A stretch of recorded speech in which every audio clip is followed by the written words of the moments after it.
माता लक्ष्मी का पूजन करते हो दीपावली पर,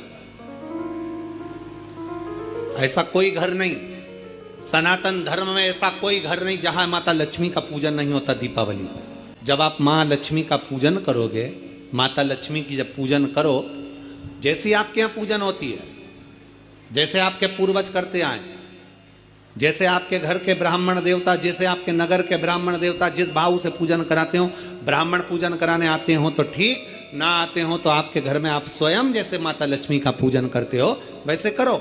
पर 2 दिन जो आपने धनतेरस पर जो सिक्का रखा है थाली में, वैसा की वैसा ही सिक्का आपने रूप 14 के दिन थाली में रखा है, वही की वही थाली दीपावली के दिन भी पूजन में जैसी आप पूजन जमाते हो वैसे की वैसे ही जमाओ, जैसे करते हो वैसे की वैसे ही करो। पर साथ में वो पूजन की थाली एक पाटे पर लाल वस्त्र बिछाकर, चौक पूर कर, बड़े प्रेम से अन्न का दाना रखकर वो थाली वापिस रखिए।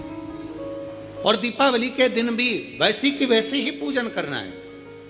आप अपनी पूजन जैसे करते हो वैसा करो, पर साथ में वही कंकु, चावल, रोली, मोली, हल्दी सब चढ़ाकर भगवान को बड़े प्रेम से जो सिक्के रखे हैं उन सिक्कों की पूजन वैसी की वैसी करना है जो 2 दिन से आप करते आ। बस इतना याद रखें कि दीपावली के दिन जो आप लक्ष्मी का पूजन करें, उसमें लक्ष्मी जी के सीधे हाथ की ओर घी का अखंड दीप, लंबी बत्ती का, और लक्ष्मी जी के उल्टे हाथ की तरफ तेल का लंबी बाती का अखंड दीप जलाना। अखंड दीप माता लक्ष्मी का जला। लक्ष्मी जी के उल्टे हाथ पर काय का दिया आएगा?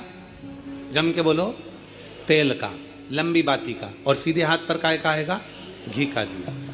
दोनों दीप अखंड जलाना है, जो रात्रि को जलें सुबह तक वो जलते रहें, ऐसा दीप पर ध्यान देना है। और माता लक्ष्मी की पूजन कर कर जो सिक्के आपने रखे हैं उस पर 5 या 7 कमलगट्टे, हल्दी की गठान, अमरबेल के टुकड़े।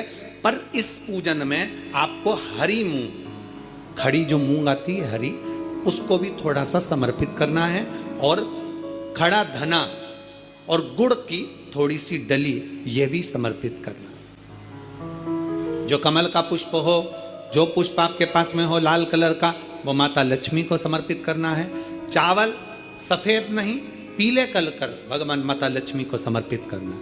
हल्दी और कुंकु माता लक्ष्मी को समर्पित करना है, और माँ को भोग लगाकर बड़े प्रेम से माता की आरती कर कर, झोली पसार कर प्रणाम करना है। प्रणाम कर कर जब आप पूजन पूर्ण हो जाए, बड़े प्रेम से आनंद से आप लोग भोजन आदि सब करने के बाद में रात्रि का जो समय रहे, दीपावली की रात्रि का 11 बजे के बाद 11:30 से लेकर 12:30 के बीच में प्रयास करना कि किसी भी एक वृक्ष के नीचे, या तो पीपल या बेलपत्र या आंवला, किसी भी एक वृक्ष के नीचे रात्रि के समय पर जाकर एक दीप अवश्य लगाना घी का, और वापिस लौट कर आकर प्रयास करना कि कोई एक सिक्का, कोई भी 1 रुपया 2 रुपया, कोई भी घर में चारों तरफ घुमाने के बाद वो सिक्का अपनी अलमारी में, तिजोरी में या दुकान में जिसमें आप रख सकते हो उसको रखना। फिर अगले वर्ष आपसे बात करेंगे कि वो तिजोरी खाली तो नहीं हुई, बाबा ने भंडार भर कर रखा कि नहीं, उसने भरा कि ना भरा। प्रयास करें। लक्ष्मी पूजन का बस पूजन जैसे करते हो, आपके जैसे ब्राह्मण ने बता दिया, जैसे माता पिता ने बता दिया, जैसे पूर्वजों ने बता दिया, जैसे घर में करते आए हो वैसी की वैसी लक्ष्मी पूजन करो। ज्यादा ढोंग प्रपंच में नहीं पड़ना, किसी ने कहा ऐसा कर दो ना, किसी ने कहा वैसा कर दो ना। अपने आनंद के साथ आप लक्ष्मी की साधारण पूजन जैसे करते आए हो वैसे की वैसे करो। बस वो सिक्के की पूजन आपको 5 दिन तक करना है। तो दीपावली के दिन कौन सा दिन हो जाएगा? 3रा दिन पूर्ण हो जाएगा। फिर पड़वा के दिन का नियम, फिर दूज के दिन का नियम अभी अपन कथा में सुनेंगे। नियम से धारण कर कर माता लक्ष्मी का स्मरण करिए।